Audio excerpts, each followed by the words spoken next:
Good morning everyone, welcome to my another new vlog video. 150 যুগ পরে তোমাদের সাথে আবার একটা ব্লগ শেয়ার করছি। তো আজকে গেছিলাম অশোকনগর স্টেশন থেকে ট্রেন ধরে সোজা দমদম, তার কারণ আমাদের কিছু জিনিসপত্র নষ্ট হয়ে গেছিলো, সেগুলো রিপেয়ার করাতে। তো চলো কি নষ্ট হয়েছিল আর কি রিপেয়ার করাতে যাচ্ছি সেটা তোমাদেরকে ব্লগেই দেখিয়ে দেবো। আর হ্যাঁ, এই যে তোমাদের সাথে শেয়ার করতে করতে দেখো চলেও এসেছি দমদম মেট্রোতে। তো ওখান থেকে সোজা গেছিলাম মেট্রোপলিতে। অ্যাকচুয়ালি কিছুদিন ধরে আমাদের গিম্বেলটাতে প্রচুর পরিমাণে সমস্যা হচ্ছিলো, তো ভাবলাম যে আর দেরি করে লাভ নেই, জিনিসটা যখন প্রবলেম দেখা দিয়েছে তাহলে ঠিক করেই নিয়ে আসি।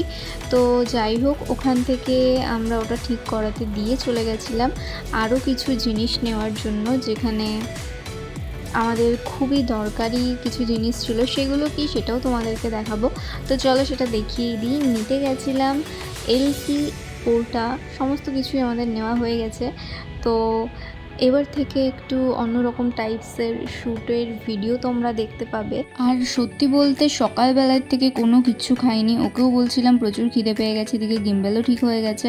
তো তারপর একটু খাওয়া দাওয়া করে নিলাম আর মার্কেটটা একটু ঘুরে দেখলাম। প্রথমত মার্কেটে আমার কোনো জিনিস যে পছন্দ হবে না সেটা আমি আগেই জানতাম, তার কারণ আমি কোনোদিনই ওই সমস্ত জায়গার থেকে আমার কোনোদিনও পছন্দ হয় না।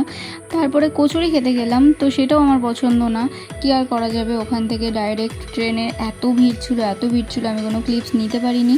তো যাই হোক, এইবার তো বাড়ি যাওয়ার পালা। খুব কষ্ট হয়েছিল ব্যাগ বয়ে নিয়ে যেতে। তো যাই হোক, কষ্ট করলে কেষ্ট পাওয়া যায়, এইটাই আশায় বসে রয়েছি কবে কেষ্ট মিলবে। তো বাড়িতে যাচ্ছি ফাইনালি। তো এরপরে আর কিছু দেখানোর নেই, ভালো লাগলে অবশ্যই একটা লাইক করে দিও। Thank you.